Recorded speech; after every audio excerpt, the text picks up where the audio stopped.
안녕하세요. 배창현 목사입니다. 2020년 우리 꿈의 교회의 주제를 혹시 기억하시나요? 새로운 축복의 시작이었습니다.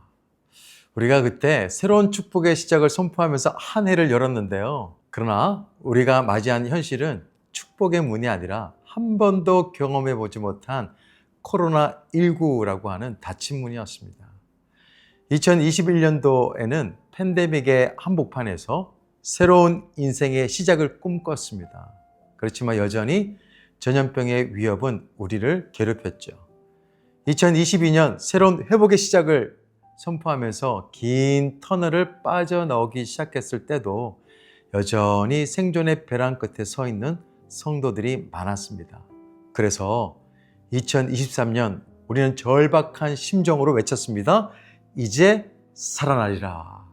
그때 안희목 대표 목사님을 통해서 선포되었던 말씀 중에 하나가 오늘 본문의 말씀 17절이죠. 내가 죽지 않고 살아서 여호와께서 하시는 일을 선포하리로다. 그리고 또 외쳤습니다. 피투성이가 되더라도 살아있으라. 이 외침은 단순한 위로가 아니라 영적 생존을 위한 명령이었습니다. 이제 어느새 코로나는 언제 그랬냐는 듯이 잊어버릴 만큼 시간이 많이 지나갔습니다. 그렇지만 여전히 질병, 재정, 관계라고 하는 인생의 크고 작은 문제들은 우리를 에워싸고 있죠. 오늘 본문의 시편 기자 역시 생사의 갈림길에 서 있습니다. 10절 보면 문나라가 나를 에워쌌으니 11절 그들이 나를 에워싸고 에워쌌으니 12절 그들이 벌들처럼 나를 에워쌌으나 갑작스런 벌떼의 공격을 받아 본 분들은 아시겠지만 정말 피하기 어렵습니다. 그리고 치명적입니다. 우리의 삶을 덮치는 위기와 닮아있죠. 때로는 곡소리가 날 만큼 아프고 삶 전체가 무너져 내릴 때도 있습니다. 죽을 것 같다는 생각이 엄습해 올 때도 있죠. 시편 기자 같은 경우도 죽을 것 같았어요. 그런데 그는 죽지 않았습니다. 원수들이 밀쳐 넘어뜨리려고 했지만 결국에는 살아남았습니다. 그가 강해서가 아니에요. 시편 기자가 반복해서 강조하는 게 있습니다. 여호와의 이름으로 그들을 끊으리로다. 그리고 13절 보면 너는 나를 밀쳐 넘어뜨리려 하였으나 여호와께서는 나를 도우셨도다. 할렐루야. 성도는 고난이 없는 사람이 아니라 위기 속에서 피할 곳이 어디인지 정확히 아는 사람들이에요. 8절, 9절을 보면 사람을 신뢰하거나 세상의 권력을 의지하는 것보다 여호와께 피하는 것이 낫다. 그렇게 기록되어 있습니다. 우리가 지금 버티고 살아남을 수 있었던 유일한 이유는 그 위기의 순간마다 하나님께서 권능의 오른손으로 우리를 붙들어 주셨기 때문이죠. 그렇다면 하나님은 왜 우리를 환난 가운데서 살려두셨을까요? 아우슈비츠 수용소에서 살아남은 정신의학자 비트 프랭클은 그의 책에서 니체의 유명한 말을 인용합니다. 살아야 할 이유를 아는 사람은 어떤 상황에서도 견딜 수 있다. 이 말을 뒤집어 보면요. 어떤 상황 속에서도 견디고 살아난 사람들은 살아야 할 이유가 있는 사람이다 라고 할 수 있습니다. 우리들은 그저 겨우겨우 생존하기 위해서 살아나는 사람들이 아니에요. 우리에게는 분명한 살아야 할 이유가 다 있습니다. 시편 기자는 자신이 살아있는 이유를 명확하게 선포하죠. 17절 한 번 더 말씀을 드립니다. 내가 죽지 않고 살아서 여호와께서 하시는 일을 선포하리로다. 살아남은 자들에게는 다 사명이 있습니다.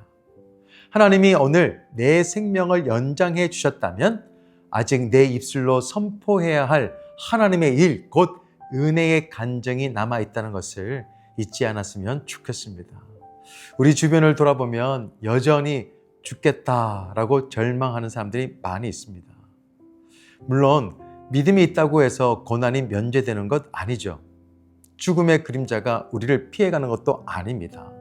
그렇지만 믿음이 있는 사람들은 죽을 것 같은 순간에도 끝났다라고 말하지는 않습니다. 이제 우리의 시각을 바꿔야 됩니다. 성도의 인생에는 왜 내게 이런 일이 일어났냐? 라는 질문보다도 훨씬 더 중요한 질문이 있습니다. 하나님은 이 일을 통해서 무엇을 선포하게 하실 것인가? 오늘부터 어떤 고난이나 문제를 만나든 이제 기대와 소망을 품고 이렇게 선포했으면 좋겠어요. 또다시 하나님께서 일하려고 하시는가 보다. 내 입장에서 보면 고난이 고통이지만 하나님의 손에 붙들리면 그 고난은 끝이 아니라 새로운 은혜의 자리로 들어가는 통로가 될 수가 있습니다. 사랑하는 성도 여러분, 오늘 우리가 지금 살아있잖아요. 이 살아있는 것은 우연이 아닙니다. 하나님께서 살리신 것이고 살려주신 거예요. 하나님이 살리셨다고 한다면 다 이유가 있습니다. 아직 선포할 은혜가 남아있다는 거예요. 그러니까 오늘부터 우리는 이렇게 고백했으면 좋겠어요. 나는 겨우 살아남은 사람이 아니다. 하나님이 하신 일을 선포하도록 살아있는 사람이다. 살아난 사람이다. 바라기에는 우리의 가정에서, 일터에서, 교회에서, 심지어 고난의 자리에서도 이 고백이 살아나기를 소망합니다. 우리를 통해서 일하시고자 하시는 하나님 앞에 늘 감사하는 사람들이 됐으면 좋겠어요. 오늘 시편 기자처럼요. 28절, 주는 나의 하나님이시라 내가 주께 감사하리이다. 주는 나의 하나님이시라 내가 주를 높이리이다. 할렐루야. 기도하겠습니다.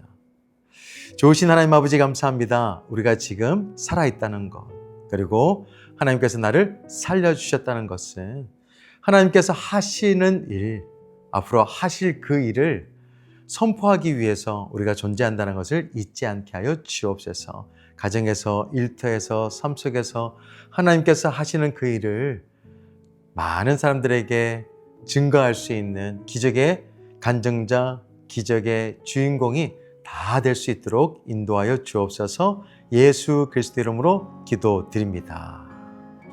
아멘.